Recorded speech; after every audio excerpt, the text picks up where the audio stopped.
Godzilla King of the Monsters opens amidst the chaos in San Francisco in 2014. Monarch agents Mark and Emma Russell are desperately searching for their son Andrew in the wreckage, but soon realize that he's gone and that they aren't going to find him. 5 years later, Monarch has come out of the shadows, and people everywhere are calling for the extermination of the monsters, now known as Titans, that Monarch has been keeping secret from the public eye. Emma and her daughter Madison are living in the Yunnan province of China, where Mothra is being contained and studied in a mysterious temple. As she begins to hatch from her egg, the site's containment system begins to go haywire, and she becomes restless. Emma quickly calms her down using the Orca, a bioacoustics device used to control Titans. Out of nowhere, the outpost is stormed by terrorists who kill all the personnel with the exception of Emma and Madison. Meanwhile, Drs. Sarazawa, Graham, and Coleman are all appearing before a Senate hearing to determine the fate of Monarch. The meeting is soon interrupted when news of the outpost attack is brought to their attention. The trio then travels to Colorado, where Mark is currently living. He's made aware of the situation in China and that Emma and Madison have been kidnapped. They suspect the group responsible for the attack was after the Orca, and since Mark helped build a prototype in college, they feel he can help track it in order to save his family and find the terrorists. Mark is then brought to Castle Bravo, a secret underwater base used to monitor Godzilla in his own territory.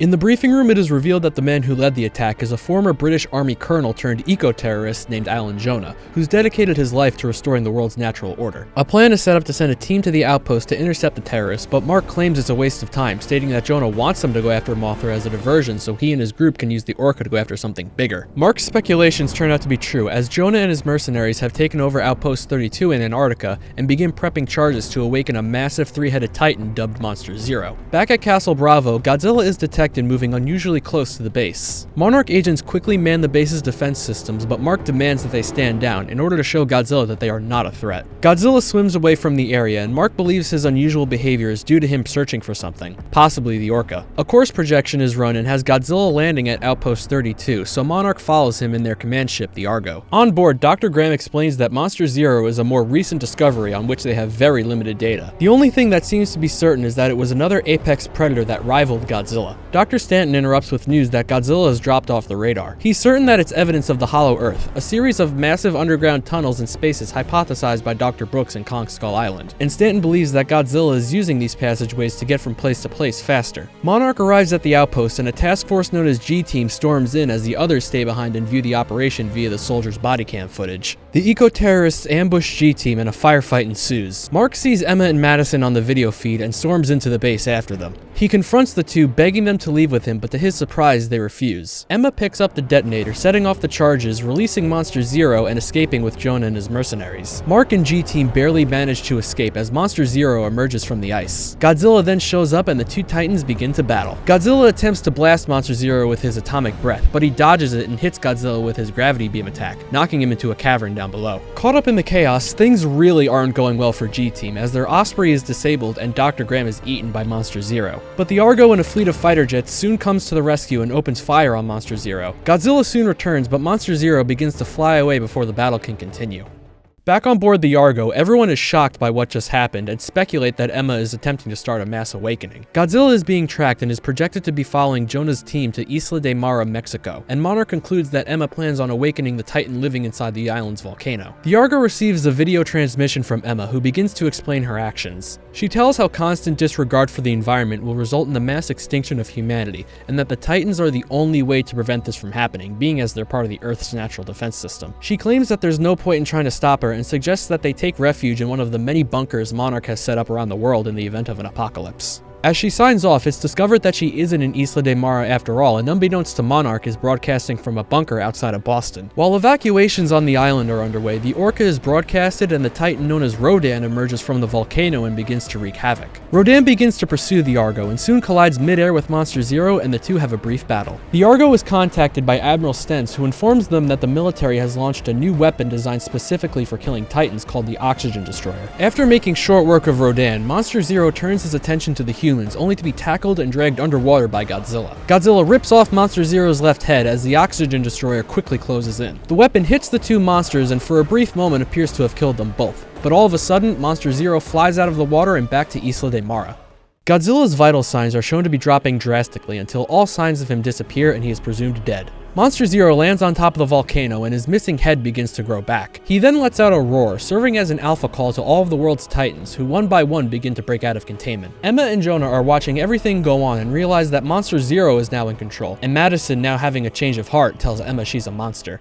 Meanwhile, back in China, Mothra hatches from a cocoon into her adult form as Monarch personnel look on in wonder. On board the Argo, Dr. Eileen Chen is doing further research and concludes that Monster Zero is not part of the natural order, and explains that ancient legends referred to him as Ghidorah, a great dragon that fell from the stars and fought Godzilla. As the group reaches Castle Bravo, they find it surrounded by the Navy, and inside, Admiral Stantz informs that every continent on Earth is under attack by Titans. Mark says that it's all happening because of Ghidorah, and that if they stop him, the rest of the Titans will cease their rampages. However, Serizawa claims that the only thing that stands a chance against him is Godzilla. Shortly after, Mothra appears above Castle Bravo, emitting sonar signals to the ocean down below. Monarch is amazed when a response is picked up coming from Godzilla, signaling that he is still alive but very weak. A plan is conceived to fire a nuclear warhead at Godzilla in order to heal him so that he can fight Ghidorah. Mark, Serizawa, Stanton, and Chen board a submarine to carry out this plan while the Argo and the military head for Washington, D.C., which is under attack by Ghidorah and Rodan. Back at the bunker outside of Boston, Madison steals the Orca and plans to broadcast it over the speakers at Fenway Park in hopes of stopping all the Titans. While descending to Godzilla's position, the submarine gets caught up in an underwater vortex and is pulled into a tunnel system leading to the Hollow Earth. As they proceed further, they come across ruins of an ancient civilization, one that seemingly viewed the Titans as gods. They also find a massive cavern where Godzilla is feeding off the radiation in order to recover. Unfortunately, the sub's firing mechanisms were damaged in the vortex and can't fire the torpedo. Dr. Chen suggests they place the warhead manually with a timer. However, Stanton remarks that whoever would do it would be killed by the radiation before they could make it back. Fully knowing this, Serizawa offers to carry out the plan by sacrificing himself. Back in Boston, Madison begins broadcasting the Orca over the loudspeakers at Fenway Park, bringing the Titan activity across the world to a standstill. Emma and Jonah discover that the Orca has been stolen and quickly come to the conclusion that Madison is the one who took it, and knowing that she's in danger, Emma sets out to find her. Serizawa says his final goodbyes before boarding a small submarine and makes his way towards Godzilla's lair. Once there, he arms the warhead and comes face to face with Godzilla. He approaches and says one last very sad goodbye before the nuke goes off, killing him and destroying the lair. As the submarine surfaces, Godzilla rises out of the ocean and lets out a massive burst of atomic breath before making his way to Boston towards the Alpha frequency, with Monarch close behind.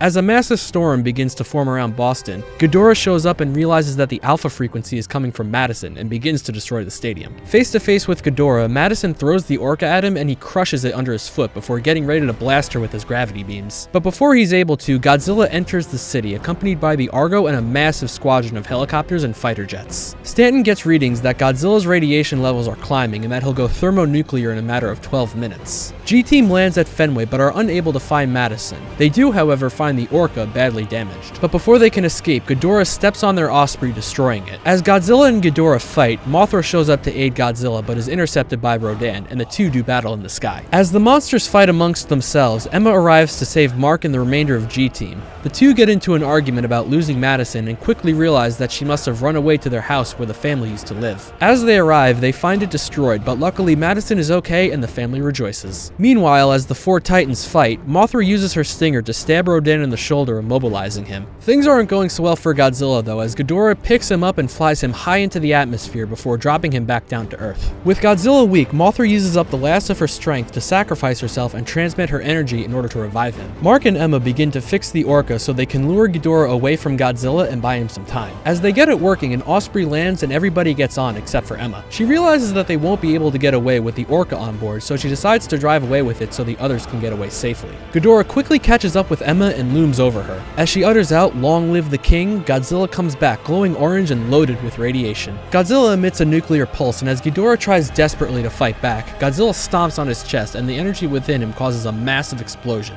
destroying the rest of the city. Rising from the rubble with the remaining head in his mouth, Godzilla fires his atomic breath, finishing Ghidorah off once and for all. He then turns to see several Titans, including an injured Rodan, surrounding and bowing to him, recognizing him as the new Alpha and the undisputed king of the monsters. As the credits roll, we're shown news articles showing that the Titans are in fact very beneficial to the planet's environment, as they're all now docile under Godzilla's rule. We also get a look at cave paintings depicting Godzilla squaring off against Kong. In the after-credits scene, we're brought back to Isla de Mara, where fishermen have recovered Ghidorah's original left head and offer to sell it to Jonah and his mercenaries. As Jonah approaches the head, he looks up menacingly at it and says that they'll take it.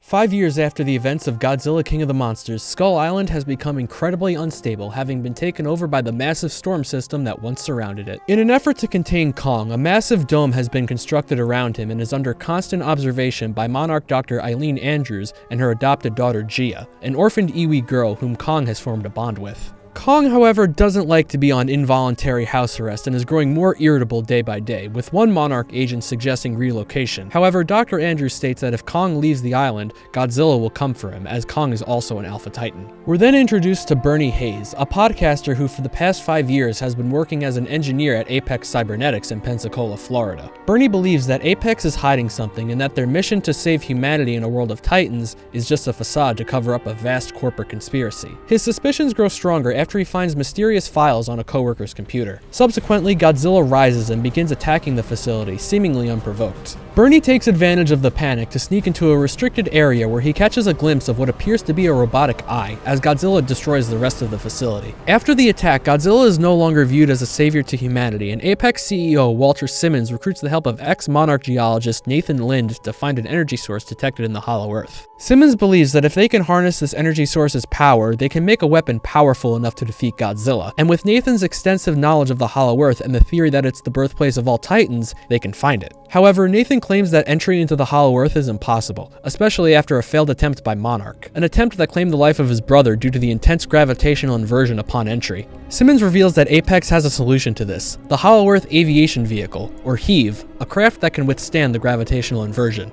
Nathan then theorizes that, like other animals, Titans are naturally drawn to their place of origin due to genetic memory and that they can use one to lead them to the energy source, and states that his old colleague, Dr. Andrews, can help. Nathan then travels to Skull Island to try to convince Andrews to use Kong to lead them to the power source in the Hollow Earth. And realizing that Kong being contained is becoming less of an option, she reluctantly agrees, on the condition that when it comes to Kong, she's in charge. Kong is then chained to a boat, making its way to the Hollow Earth entry point in Antarctica, and we're then introduced to Walter Simmons' daughter, Maya, who's running point for Apex on the mission and overseeing the use of the HEAVs. Later that night, Kong becomes restless, but quickly calms down upon seeing Gia reaching her hand out in an effort to comfort him. She explains to Andrews that Kong doesn't believe they're trying to help him, and when she's asked how she knows this, it's revealed that Gia and Kong can communicate with each other via sign language. Back in Pensacola, Madison Russell and her friend Josh Valentine meet with Bernie. Madison believes there's more to Godzilla's attack on Apex and that he wasn't attacking unprovoked, to which Bernie agrees. Bernie shares with them the strange tech he caught a glimpse of and that he found shipping orders to Apex Hong Kong, which is suspicious considering the facility isn't equipped for heavy shipping. The three then team up and plan to break into the wreckage of the Apex facility. Back at sea, Godzilla, sensing Kong's absence from Skull Island, begins to attack and destroy the fleet. Kong is then released from his chains and the two Titans do battle. Kong manages to hold his own, but as it turns out, a giant ape fighting an amphibious giant lizard in the middle of the ocean isn't really a fair fight. Godzilla begins to drag Kong underwater, and in an effort to help him, the humans fire depth charges to disorient Godzilla, allowing Kong to make it back to the surface. The fleet cuts off all power and engines in an effort to make Godzilla think he's won, and it actually works, and Godzilla swims away. Bernie, Madison, and Josh break into Apex to look for the robotic eye that Bernie saw earlier, but find that it's missing. Madison finds an elevator that brings the group to sub-level 33, where they find containers filled with skullcrawler eggs. They accidentally get locked in one, which is sent through a massive tunnel system headed to Hong Kong. In Antarctica, a fleet of helicopters transporting Kong arrives at the Hollow Earth entry point. Gia signs to Kong that there might be others like him down there, and he quickly makes his way through, with Monarch close behind. They all fall through a vortex which successfully transports them to the Hollow Earth. While everyone is in awe of the fantastic landscape, two flying snake-like creatures known as warbats begin to attack and destroy one of the HEAVs in the process. Kong manages to kill one, however the other constricts itself around him, but thanks to a little more help from the humans, he's able to overpower and kill it. Bernie, Madison, and Josh, you know what? I'm just gonna call them the B-plot crew from now on. The B-plot crew arrives at Apex headquarters in Hong Kong and finds themselves in a massive chamber, which is quickly revealed to be a testing facility for Mechagodzilla, who's being controlled by Apex's chief technology officer Ren Sarazawa through a neural connection. With Simmons observing, a skullcrawler is released from containment and Mechagodzilla cuts it in half with its proton scream, but immediately shuts down due to exhausting all of its power. Madison observes that this must be the reason why Godzilla attacked the facility in Pensacola, because Apex is trying to replace him. Meanwhile, sensing Mechagodzilla's activation, Godzilla begins to head straight for Hong Kong. Back in the Hollow Earth, Kong and the expedition team find a giant temple believed to be the location of the energy source, and it's there where Kong gets his hands on a really cool battle axe. The B-plot crew sneaks through the halls of the Apex facility and finds the skull of Ghidorah's original left head, which is being used as a biological computer to control Mechagodzilla. Godzilla then surfaces in Hong Kong and begins to destroy the city. Kong's axe begins to glow, and he places it in the ground where it begins to charge, revealing the energy source. Sensing this, Godzilla begins blasting a hole into the Hollow Earth with his atomic breath. Apex uses a drone to extract a sample of the energy source and send the data back to the surface. Andrews protests that Apex can't simply strip mine this amazing discovery, to which Maya puts a stop to by having her men hold them at gunpoint, which angers Kong. The temple begins to shake as Godzilla continues to drill into the earth, which causes creatures called Hellhawks to descend from the ceiling and begin attacking the team. Godzilla's atomic breath breaks through, forming a massive hole between Hong Kong and the Hollow Earth. Maya and her team attempt to escape in their heave, but are caught midair by Kong, who crushes the aircraft in his hand. As the temple begins to fall apart, an angry Kong grabs his axe and jumps through the hole, making his way to fight Godzilla. With a replication of the energy source in their possession, Simmons tells Serizawa to start up Mechagodzilla and prepare to fight. However, Serizawa is apprehensive as they don't know how it'll react to the new energy source, but Simmons dismisses these concerns and demands Serizawa activate the mech. Kong arrives in the city, ready to face off once again against Godzilla. The two begin to fight, with Kong initially gaining the upper hand. Kong blocks Godzilla's atomic breath with his axe, which harnesses its energy, making it more powerful. Using this to his advantage, Kong buries it deep in Godzilla's leg, but then he rips it out and throws it across the city. Using the last remaining heave, Nathan, Andrews, and Gia fly through the hole into Hong Kong, narrowly avoiding getting caught up in the battle. Kong retrieves his axe, which is still full of energy, and uses it to strike Godzilla in the head, temporarily knocking him down as Nathan observes that round 2 goes to Kong. Having been apprehended by Apex security, the B-plot crew are taken to Walter Simmons, who confirms Madison's suspicions that Godzilla was provoked into war. As the dust settles, Kong and a very pissed off Godzilla continue their fight. This time around, Godzilla pulls no punches and fights back with extreme rage, dislocating Kong's shoulder before violently clawing at his chest. With Kong overwhelmed, Godzilla slams his foot onto Kong's chest, severely wounding him and pinning him to the ground. The two titans roar into each other's faces, and with Godzilla being the clear victor, he releases Kong and begins to walk away. Kong attempts to get up after him, but is too weak and he begins to succumb to his injuries. As Serizawa activates Mechagodzilla, the new energy source allows the consciousness of Ghidorah to completely take over the mech, and it kills Simmons and Serizawa.